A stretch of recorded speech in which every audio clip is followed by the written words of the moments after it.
feel like it's okay to move in with somebody if your name is not on the lease. It depends on how stable you are yourself. You know what I mean? If you had your own place. I feel like, oh my God, it's so many like ways it could go, because if I ask a guy to move in with me, right, and he had his own spot and then he sublease it, I'm looking at him like, so what's up? Like, you don't trust me? But then it's like, but it could be a way to make, you know, income, residual income. So you got to think smart like that too. And then it's just like, also, if it was vice versa, I know I'm not giving up my spot, but also I would have to be smart and be like, all right, we could put the cable bill in my name or maybe the light bill in my name, because if anything go down, I have to have proof that I lived here. You know what I mean? So it's just like, it's just so many ways I could go good or go bad. Yeah, I think for me is, it's kind of like now this is a double standard. Because most of the time, if a woman move in with a man, men are not too quick to throw in, you got to get out.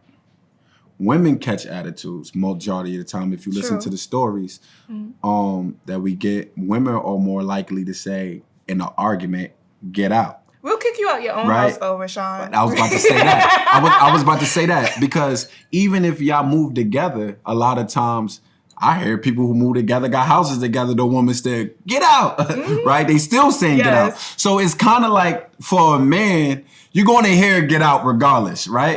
So now, except for if it's your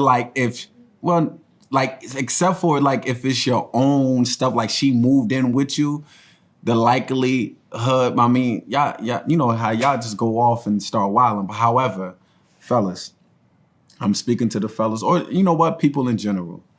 Rule of thumb in certain states, right? Especially in New Jersey. Shout out to Naisha, she brought it up. If you move in, all you got to do is just start getting mail there. She can't just kick you out, or he can't just kick you out if you ever get into that dwell. So your name don't have to be on a lease, or your name don't have to be on a deed. All you have to do is start getting mail there. And then, and also in the state of New Jersey as well, and I'm speaking of New Jersey, I can't speak for other states because I live in New Jersey. If you have clothes and stuff there and it looks like you've been living there, they can't just kick you out. So they have to go through an eviction part as just like if your name was on a lease or deed. So that's a caveat right there. So let me ask you something. So do you feel like the lease been up, but the relationship is still there? Like, there's a lot of people in relationships that the relationship has been over. It's been over, but they're in a situation. It's so hard to find your own apartment in New York or your own place to live in New York. So you have people that relationship been over, but they're still living together. Like, how often do you think that is? First of all,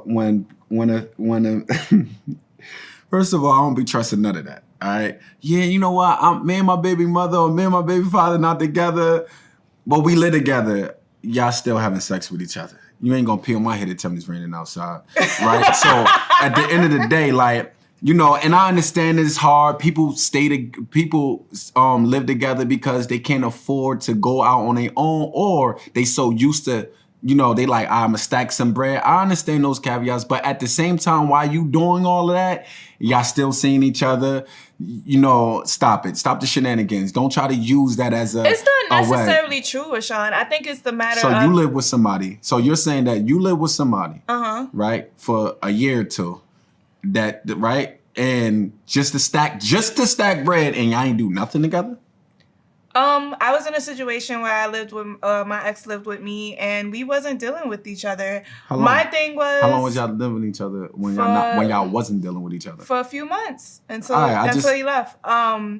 My thing was, it was just that it was awkward for me because I felt disrespected if a guy is living in my house and you like leaving to go on dates with the next chick and stuff like that. It's like, yo, just go, like, go live with her, like, really, go find a room, go somewhere. But you're not gonna do that and then come back in the crib and either lay on the couch or be in my fridge. Like, no, I feel like it's the blatant disrespect when you're living with somebody and y'all not together.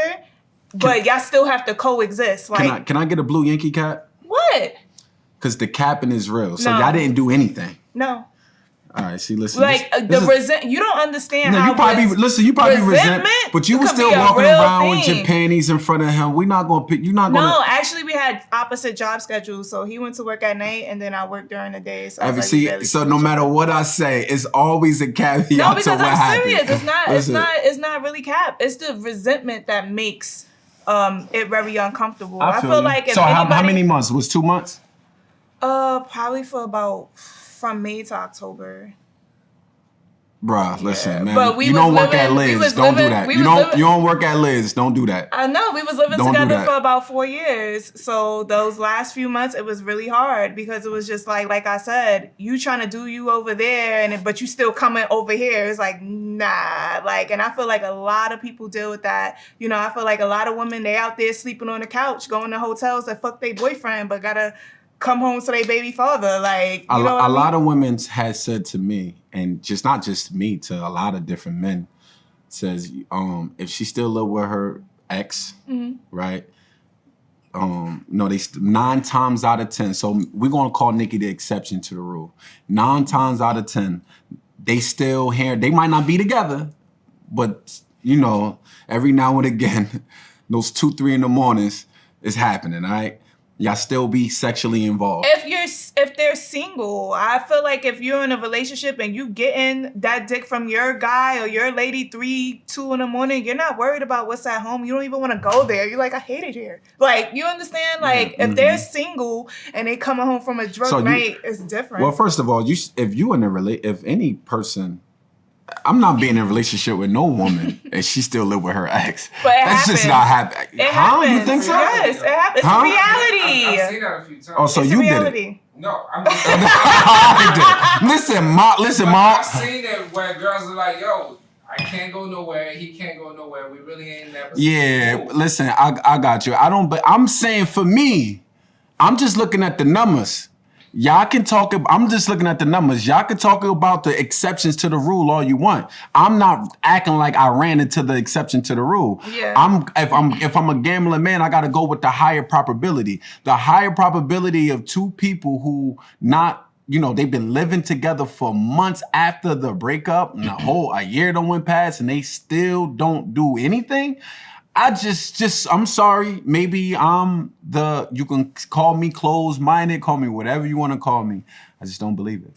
I have a friend who was dating a guy who lived with his baby mother, and I told her straight up, I was like, no. I was like, no. I was like, I don't care. So you wouldn't even deal with it? Hell no. Exactly. Hell to the See, no. now, fellas, you see that? No. You don't do it. No. Absolutely. We need to have the same standards that women be having for us, all right? No. They ain't gonna deal with nothing less. Why should you deal with anything Even less? I was talking to a guy, and we was talking for months, and one day I was just like, what's wrong with you? Da-da-da. He was just like, yo, I can't wait to get my own crib, tired of living with my baby mother, I was just been stacking. I was like, wait, what? You've been living with your who? And your what? It was clipped for him after that. I was like, oh, nah. This is my thing. Wait. If I really wanted you, in that way, I couldn't even go to your house. And then it's just all right, if that's really just your BM and y'all not fucking, let me spend a night there. Ask her if I can spend a night. It's never gonna happen. Listen, it's never. Well, first of all, the children is, so that's never gonna happen. But let me say this, fellas who don't have children. All right, I'm keeping all the way a buck with you. All right, if you dating a girl and she hit you with the fin flam, right? The 52, the 52 fake out, right? That she's saying, I live with my baby father. Fellas, I'm just telling you this now. The baby father, if he still live in the household with his baby mother, he can still hit. But Sean, it's a difference between him living with her and she living with him. It's a difference. Regardless of the fact, if he's in that house, the baby father knows his baby mother. Mm-hmm. And the best times, and I learned from my good sister T, when the baby father come a day or 2 before they menstrual cycle come on, bro, he has a higher probability of having sexual encounters with his baby mother. So if you're in a situation where you're with someone and you guys are committing to each other and you both have your own place, I'm not going to say you should necessarily give up your place. If you could sub it, but I feel like you guys should get your own stuff together. And I was in a situation when I was in a relationship, my last relationship, and I was like, you're not moving in here. And I'm not moving in where you at. Like, we need to get something on our own together because I actually saw a future with this person. And I'm just like, yeah, we need to establish something new. I think for me, it depends. If you own property, your house might be better than mine. If your house better than mine, I'm renting mine out. Baby girl, I'm moving on in. It ain't gonna make me no difference. Right. Like, it doesn't make me less of a man because doesn't. I took but I got my own. You know I got my own. Right. So at the end of the day, we gonna get this bread. I'm gonna rent mine out. You already got it decorated. You just got to do a little bit. All of that pink stuff got to go, though. You got to get some neutral colors for me. You know what I mean? So at the end of the day, like, and I'll move on in. And I might like your house better than mine. Or you might like my house better than yours. We might not be at that point in time. Hopefully she business-minded. If she's business-minded, I don't mind going ahead and taking our houses to go get a multi-family and stuff like that. Like, but for the most part, if you own a houses, it's kind of, it's not unrealistic because it can happen, but for those to give up both properties just to move into one old house, if you like the house, you might be good. Unless y'all about to go crazy and get something up in the hills where phones don't get service, you know what I mean? Then that's different, right? Y'all coming together, collabing and getting something major. All right, so honestly, she coming to Jersey. All right, so honestly, she coming to Jersey. Honestly, I would go to Jersey, but it's I'm a better not life moving. out there. Excuse me. I'm going to Jersey, but I'm not moving into his spot. I don't know what girls you had screaming inside these walls or whatnot, but baby, we gonna get some new shit, make some new memories. You better figure out what you're gonna do with this one. With a hat set, y'all. I need a hat. If you would listen, Rashawn, I've been in your house before, and I was looking around like, no, we would need something bigger. We need something bigger than this. Listen. At the end of the day, you gonna move right on. Then listen, let me tell you something. I'm not moving in there. Listen, when you're a man, bro, let me just tell you this: when you're a man, she be just fine. She gonna find. You know what? I could redecorate a little bit. I could put some. We could put some plants over here. The whole nine yards. Stop the shit. I'm definitely one of them females. If I'm really seriously dating a dude, I'll be scoping it out. I'll be like, we need a bigger tub. Blah blah blah. Like, I'm definitely one of those. I mean, and I'm not saying that I'm not. Well, first of all, of course, if we plan that the whole 9 yards, it can happen. You know what I mean? At the end of the day, but yeah. Rashad, no cat. I tell you, sublease this or rent it out or do what you got to do. And ladies, there's men out there that will sit there and have a real conversation with you. My ex don't sat there and show me two shits. He's like, yo, we could get a 3-bedroom house, 1 family, or we could get a 2-family house, 1 bedroom downstairs, 2 bedrooms upstairs. And it was just like, you know how good it feels to finally have a man that sit there with a plan? And there's men out there that will really have a plan. And then you got some of the guys that will bullshit you.